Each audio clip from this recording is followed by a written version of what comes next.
بسم اللہ الرحمن الرحیم۔ السلام علیکم۔ روزانہ واقعات سننے کے لیے اس چینل کو سبسکرائب کریں۔ حضرت عیسیٰ علیہ السلام کی ملاقات ابلیس سے ہوئی۔ وہ 4 گدھوں کو ہانک رہا تھا۔ ان گدھوں پر سامان لدا ہوا تھا۔ حضرت عیسیٰ علیہ السلام نے ابلیس سے ان گدھوں کے ہانکنے اور سامان کے بارے میں پوچھا۔ ابلیس نے جواب میں کہا کہ تجارت کا سامان ان گدھوں پر لدا ہوا ہے اور خریدنے والوں کی تلاش کر رہا ہوں۔ حضرت عیسیٰ علیہ السلام نے اس کی بات سن کر پوچھا، پہلے گدھے پر کیا سامان ہے؟ ابلیس نے کہا، ظلم۔ حضرت عیسیٰ علیہ السلام نے پوچھا، اسے کون خریدے گا؟ ابلیس نے کہا، بادشاہ۔ دوسرے گدھے کے بارے میں پوچھا کہ اس پر کیا لدا ہوا ہے؟ ابلیس نے کہا، حسد۔ حضرت عیسیٰ علیہ السلام نے پوچھا، کون خریدے گا؟ شیطان کہنے لگا، علماء۔ حضرت عیسیٰ علیہ السلام نے پوچھا، تیسرے گدھے پر کیا لاد رکھا ہے؟ ابلیس نے کہا، خیانت۔ حضرت عیسیٰ علیہ السلام نے فرمایا، کون خریدے گا؟ شیطان نے کہا کہ تاجر۔ پھر چوتھے گدھے کے بارے میں پوچھا کہ اس پر کیا لاد رکھا ہے؟ ابلیس نے کہا، مکر و فریب۔ حضرت عیسیٰ علیہ السلام نے پوچھا، اسے کون خریدے گا؟ شیطان نے کہا، عورتیں۔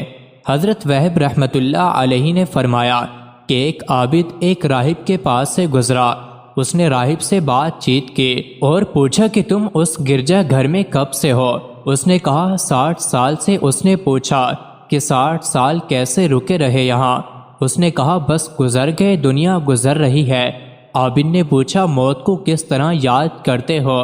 اس نے کہا کہ میں نہیں سمجھتا کہ کوئی بندہ اللہ تعالیٰ کو جانتا ہو اور اس پر کوئی وقت ایسا بھی گزرے کہ وہ اس میں اللہ تعالیٰ کو یاد نہ کرے، اور میں تو کوئی قدم اٹھا کر اسے رکھنے نہیں پاتا کہ میں سمجھتا ہوں کہ رکھنے سے پہلے ہی میں مر جاؤں گا۔ یہ سن کر عابد رونے لگے۔ راہب نے کہا کہ تم کھلم کھلا ایسے رو رہے ہو تو تنہائی میں کیسے روتے ہوگے؟ عابد نے کہا کہ میں افطار کے وقت روتا ہوں اور اپنے آنسو پیتا ہوں، اور میرا کھانا میرے آنسو میں سے بھیگ جاتا ہے۔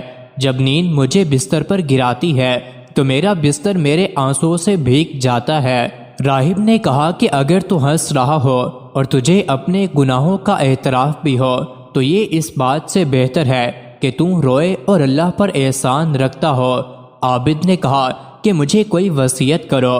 تو راہب نے کہا کہ دنیا میں کھجور کے درخت کی مانند ہو، اگر کھایا جائے تو پاک اور میٹھا ہو، اور رکھا ہو تو میٹھا ہو، اور اگر کسی چیز پر گر جائے تو نہ اسے نقصان دے اور نہ توڑے۔ دنیا میں گدھے کی طرح مت بننا کہ بس وہ چاہتا ہے کہ پیٹ بھرے اور مٹی میں لوٹ لگائے۔ اللہ سے خیر خواہی کرو، جیسا کہ کتا اپنے مالکان کا خیر خواہ ہوتا ہے کہ وہ اسے بھگاتے ہیں، بھوکا رکھتے ہیں، مگر وہ ان کی چوکیداری کرتا ہے۔ ابو عبد الرحمن کہتے ہیں کہ طاؤس جب یہ حدیث بیان کرتے تو روتے تھے اور فرماتے کہ ہمارے لیے یہ بھی بھاری ہو گیا ہے کہ ہم کتوں کی طرح اپنے اہل اور اپنے آقا کے لیے خیر خواہ بن جائیں۔ حضرت وہب بن منبع رحمۃ اللہ علیہ کا قول ہے کہ دنیا اور آخرت کی مثال 2 سوکنوں کی ہے کہ اگر ایک کو راضی کرو کہ دوسری ناراض ہو جائے گی۔ مزید ایسی ہی ویڈیوز کے لیے چینل کو ضرور سبسکرائب کریں۔